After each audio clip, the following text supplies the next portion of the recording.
Hey everyone, welcome to another installment of Harry Potter Theory. In today's video, we're going to be discussing Severus Snape, the Prisoner of Azkaban, and the Marauders. More specifically, we're going to be taking a look at a scene in the Prisoner of Azkaban where Severus Snape, who had not encountered any of the Marauders for many years, encounters the Marauders map. What's so curious about Snape's encounter with the map, however, is that he didn't seem to recognize it. It all starts one night with Harry scouring the Hogwarts corridors trying to find Peter Pettigrew. However, not long into his manhunt, Harry's plan is thwarted when Snape appears. Of course, from here, it doesn't take long for Snape, who knows that Harry is up to no good, to snatch the map, attempting to reveal its contents. Let me see, he muttered, taking out his wand and smoothing the map out on his desk. Reveal your secret, he said, touching the wand to the parchment. To this, however, the map simply insults Snape. Eventually, Lupin is brought into the mix, and Snape still doesn't seem to understand what the map is. "Lupin," Snape called into the fire. "I want a word."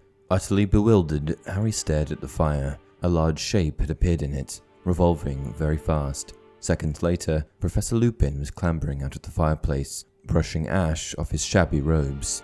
"You called, Severus?" said Lupin mildly. "I certainly did," said Snape, his face contorted with fury as he strode back to his desk. "I have just asked Potter to empty his pockets. He was carrying this." Snape pointed at the parchment, on which the words of Moony, Wormtail, Padfoot, and Prongs were still shining. An odd, closed expression appeared on Lupin's face. "Well," said Snape. Given that, by this point, Snape had seen the nicknames of the 4 boys that used to torment him, it should be safe to assume that Snape would know what the map was. However, Snape continues to question Lupin about what exactly the map is. Did Snape not recognize the codenames? Lupin continued to stare at the map. Harry had the impression that Lupin was doing some very quick thinking. "Well," said Snape again, "this parchment is plainly full of dark magic. This is supposed to be your area of expertise, Lupin. Where do you imagine Potter got such a thing?" Lupin looked up and, by the merest half-glance in Harry's direction, warned him not to interrupt. "Full of dark magic," he repeated mildly. "Do you really think so, Severus? It looks to me as though it is merely a piece of parchment that insults anybody who reads it. Childish, but surely not dangerous. I imagine Harry got it from a joke shop." "Indeed?" said Snape. His jaw had gone rigid with anger. "You think a joke shop could supply him with such a thing?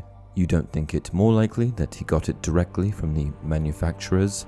Harry didn't understand what Snape was talking about, nor, apparently, did Lupin. "You mean by Mr. Wormtail, or one of these people?" he said.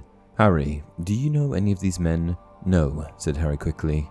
"You see, Severus," said Lupin, turning back to Snape, "it looks like a Zongo product to me. Here's what I think. Snape knew that it was an object that belonged to the Marauders, and he knew who to trace it to. He knew that Lupin was involved with this map in some way.